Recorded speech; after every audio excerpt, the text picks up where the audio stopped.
you have a liking for roles that sort of explore the dark, the mysterious side of human beings, and why are you attracted to this type of roles? Well, I'm always interested in the things that. I'm much more interested in the things that people don't say, rather than the things that they do say, or in effect, the things that motivate what people say. Because a lot of times a person will be saying one thing but thinking something completely different underneath, and that's the mystery, you know. I'm interested in the things that make people tick. I'm interested in the dark side of people. I'm interested in the light side of people. You know? So I don't know. It's just sort of an opportunity to explore, you know.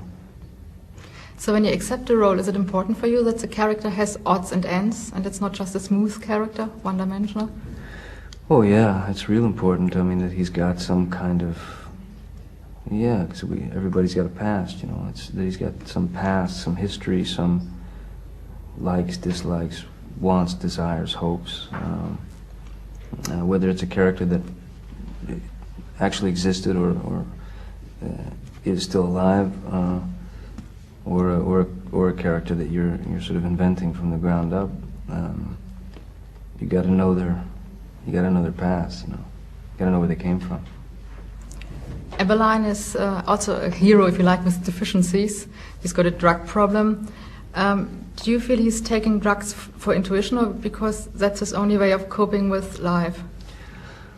I think that Eberlein doesn't want to feel anything. I think that Eberlein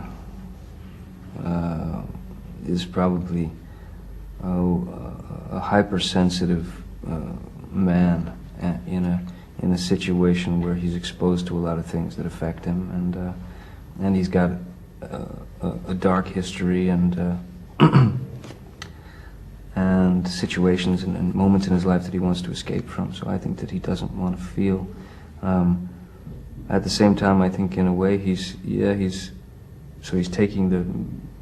become an opium addict to numb himself, to medicate himself. But at the same time, he's using the opium to free himself of his mind, so in a way to martyr himself and to be able to get the premonitions, to be free enough to get the visions of the case. Jack the Ripper is the case. I mean, when did you first learn about Jack the Ripper? Or when did you get first interested in it? Way too early.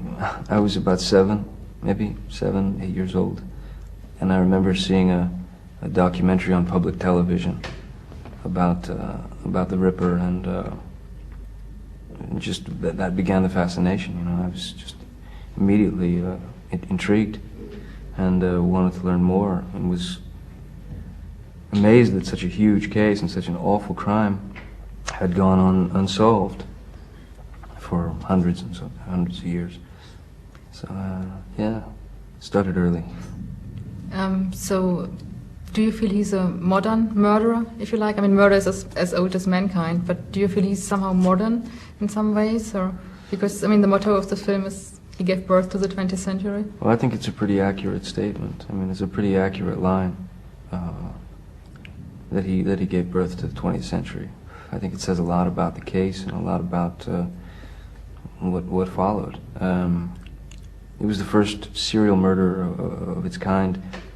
I mean, like that, and that got such attention in the public, and not even the public, but the world over. And it's the first time that a serial killer, even though he was unknown, was put into the sort of icon status. I mean, made in a way into a product.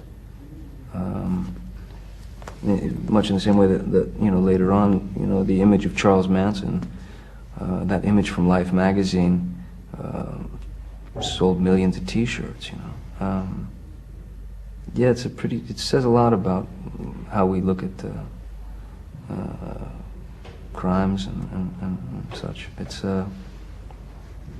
pretty perverse, actually. It is. I mean, you know, an American living in Europe. Do you feel that this has somehow changed your view on America?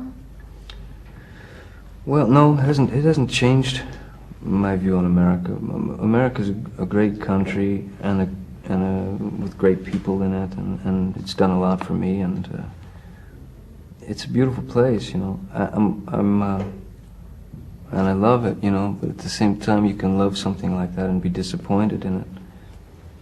It's heartbreaking to turn on the news and see this sort of random acts of violence and acts of racism and just pure ignorance, and it happens a lot, you know. So I'm real happy to have been welcomed over here into Europe, especially into France, where I live most of the time, and yeah, just it seems it's a more intelligent culture. It's a better place to raise a kid, I think.